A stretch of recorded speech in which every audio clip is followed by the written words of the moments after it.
Salam sejahtera, terima kasih karena bersama dengan saya di Nazilin Unity Channel. Akhirnya, fitnah telah dibuktikan.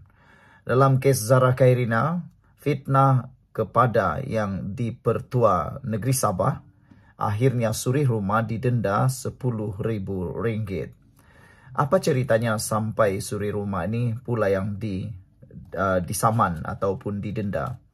Itulah selalu kita nasihati, jangan ikut emosi, ikut kebenaran. Dan lebih penting lagi, jangan terlalu percaya dengan pempengaruh sekarang yang pala tahu. Mereka macam lebih tahu daripada peguam. Mereka macam lebih tahu daripada semua orang. Akhirnya yang didenda, yang dipenjara, disaman Anda. Hari ini ambil iktibar. Azmazia Siddiq mengaku salah menggunakan akaun Facebook Aish Kie memulakan penghantaran komunikasi yang palsu sifatnya. Suri rumah didenda Rp10.000 oleh Mahkamah Session selepas mengaku bersalah membuat satu hantaran palsu dan berbaur fitnah terhadap yang dipertua negeri Sabah di Facebook berkaitan kes kematian pelajar tingkatan 1 Zara Khairina Mahathir Julai lalu. Hakim Marlina Ibrahim menjatuhkan hukuman itu terhadap Azmazia Siddiq 32 tahun dan memerintahkan wanita itu dipenjara 2 bulan sekiranya gagal membayar denda.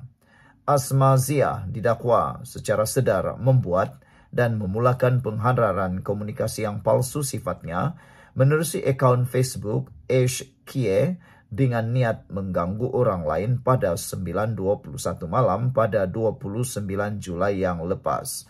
Saudara-saudara sekalian, ini adalah satu pengakuan yang menarik.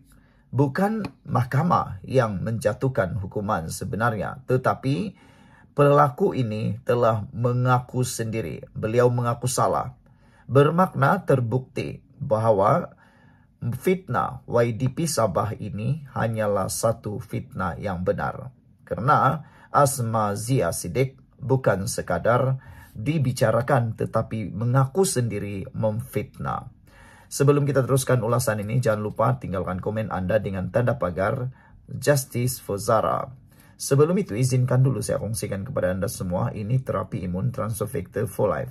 Terapi imun yang meningkatkan daya imun badan kita sehingga 400%. Secara umum dan ringkasnya, apabila imun badan kita lemah, apabila imun badan kita bodoh, apabila imun badan kita tidak bertindak lagi dengan baik dan tidak seimbang, kita kena penyakit dan tidak sembuh daripada semua jenis penyakit. Tetapi apabila terapi imun ini mengajar, mendidik dan menyeimbangkan imun badan kita, kita sembuh daripada semua jenis penyakit karena imun badan kita lah yang menghapuskan semua akar penyakit yang ada dalam tubuh badan kita. Produk ini lulus KKM, diperakui oleh dokter-dokter di seluruh dunia, halal dan merupakan penemuan paling bersejarah dalam dunia kedokteran pada abad ini. Kalau kamu sudah berdoa bertahun-tahun untuk masalah kesehatan Anda, mungkin ini adalah jawaban yang Tuhan hantar untuk Anda semua. Suri rumah didenda Rp10.000 oleh Mahkamah Session selepas mengaku bersalah membuat satu hantaran palsu dan berbaur fitnah terhadap yang dipertua negeri Sabah di Facebook berkaitan kes kematian pelajar tingkatan 1 Zara Khairina Mahathir Julai lalu. Hakim Marlina Ibrahim menjatuhkan hukuman itu terhadap Azmazia Siddiq 32 tahun dan memerintahkan wanita itu dipenjara 2 bulan sekiranya gagal membayar denda.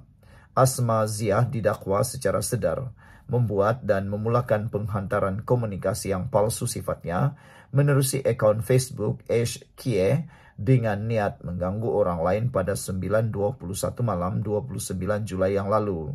Hantaran komunikasi tersebut telah dibaca Setiausaha Perhubungan yang dipertua negeri Sabah Abdullah Hussein di kediaman yang dipertua negeri Sabah Sri Anggrek Luyang pada 10 pagi 31 Julai.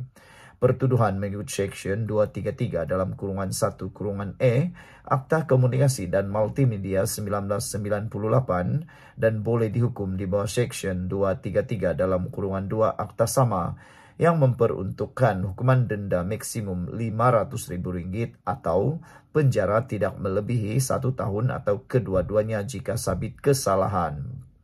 Timbalan, pendakwa raya Igni Meredith Gilbert memohon hukuman berat sebagai pengajaran kepada tertuduh kerana telah menyebarkan berita palsu melibatkan Yang di-Pertuan Negeri Sabah. Asmazia yang tidak diwakili peguam memohon hukuman ringan atas alasan tidak bekerja selain suaminya baru mendapat kerja serta tinggal jauh daripada anak-anak.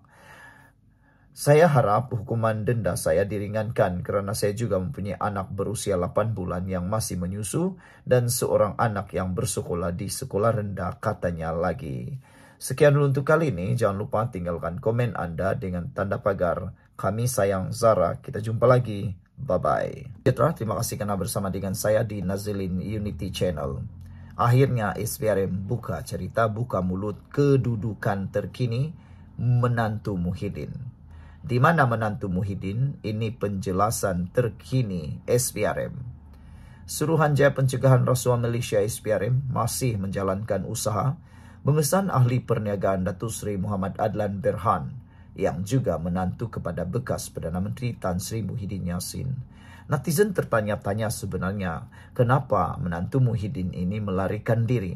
Kenapa menantu Muhyiddin ini tidak berani disiasat? Apa sebenarnya yang dia takut? Adakah sesuatu yang dia sembunyikan? Atau adakah sesuatu yang dia tahu sampai dia melarikan diri? Siapa yang melindungi dia sehingga dia boleh menyembunyikan diri? Itu pun persoalan daripada netizen juga. Ramai netizen suruh dia balik. Kata mereka berani kerana benar, takut kerana salah.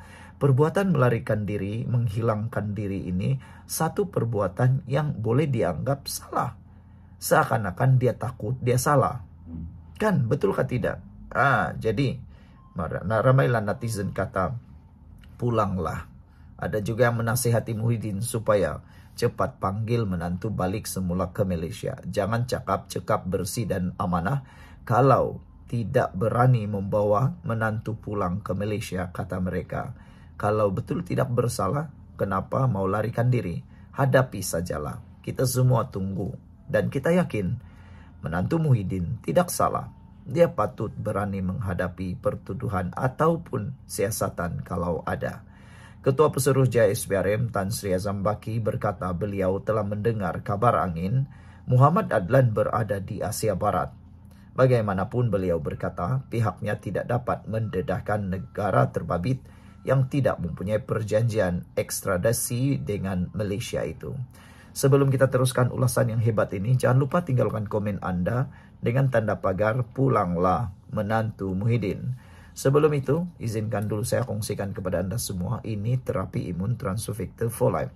Terapi imun yang meningkatkan daya imun badan kita sehingga 400%. Secara umum dan ringkasnya, apabila imun badan kita lemah, apabila imun badan kita jadi bodoh, apabila imun badan kita tidak bertindak lagi dengan seimbang, kita kena penyakit dan sukar sembuh daripada penyakit. Tetapi terapi imun Transovector for Life ini mengajar, mendidik dan menguatkan imun badan kita serta menyeimbangkan imun badan kita.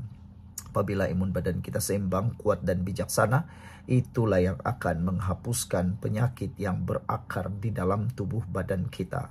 Apabila akar penyakit itu dihapuskan, disingkirkan oleh imun badan kita sendiri, kita sembuh daripada semua jenis penyakit. Cepat dapatkan produk yang hebat ini melalui nombor telefon yang tertera. Produk ini lulus KKM, halal dan diperakui oleh dokter-dokter di seluruh dunia. Produk ini merupakan penemuan paling bersejarah dalam dunia kedokteran abad ini. Kalau Anda sudah berdoa bertahun-tahun untuk masalah kesehatan Anda, mungkin ini jawaban yang Tuhan sediakan hantar untuk Anda semua. Saudara-saudara sekalian, Azam Baki menyatakan bahawa usaha mengesan beliau masih dijalankan dan kita SPRM sudah membuat satu tindakan semalam dan berharap Kementerian Dalam Negeri akan bersetuju permohonan membatalkan pasportnya. Kita juga masih berbincang dengan negara terbabit bagaimana cara untuk membawanya pulang semula ke negara ini. Jelasnya, Azam berkata demikian kepada pemberita selepas majlis menandatangani memorandum MOU antara SPM dan Angkatan Koperasi Malaysia Angkasa di Wisma Ungku Aziz di Kelana Jaya. SPRM mula mengesan Adlan Adlan serta Peguam Mansur Saad sejak Mei 2023 bagi membantu siasatan kes penyelewengan proyek pendaftaran, pengambilan dan penyimpanan biometrik pekerja asing bagi sebuah kementerian. Kedua-duanya dikenal pasti sudah meninggalkan Malaysia masing-masing pada 17 Mei dan 21 Mei 2023. Ekoran itu, SPRM memohon polis antarabangsa Interpol mengeluarkan notis merah bagi mengesan lokasi kedua-dua individu yang dikehendaki tersebut. Yang paling penting persoalan netizen hari ini ialah kalau Adlan menantu Muhyiddin pulang ke Malaysia, apa akan jadi kepada Perikatan Nasional khususnya Parti Bersatu dan Muhyiddin Yassin sendiri? Itukah yang mereka takut? Kata netizen, adakah rahsia yang dipegang oleh Adam? Sekian untuk kali ini, jangan lupa tinggalkan komen Anda. Bye-bye.